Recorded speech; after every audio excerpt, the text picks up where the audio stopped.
जटणी मुस्लिम संप्रदाय तरफ स्थानीय अंचल वरिष्ठ तथा सम हस्पिटाल भुवनेश्वर पूर्वतन अधीक्षक चक्षु विशेषज्ञ प्रोफेसर प्रसन्न कुमार महांती को नहीं एक मेगा मागणा चक्षु शिविर अनुष्ठित होइछे।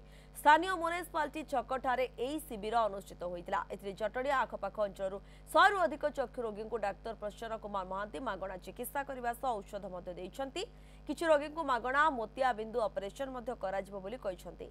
स्थानीय अंचल एही वरिष्ठ डाक्तर को पाखरे पाइतिबारु लोकंक मनरे उत्साह देखिबाकु मिलितिला।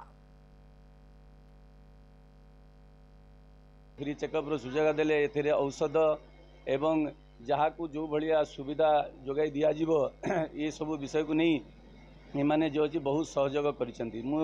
ये नहीं कि बहुत कृतज्ञ हूँ केयर विजन को कि ये ये जो मनोवृत्ति रखिंट आग को ये जो अच्छी बहुत कारमार हम आम से कैटराक्ट ऑपरेशन भी करूँ आउ जो मन ब्लड प्रेशर असुविधा कौन सब अच्छी ताकू देखिकी आम ट्रिटमेंट दौचु बा रेफर करूँ ट्रिटमेंट पाई। सो यहाँ गोटे सबुआड़ू दृष्टि सब दृष्टिकोण देखिकी आम पूरा से सेवा कर।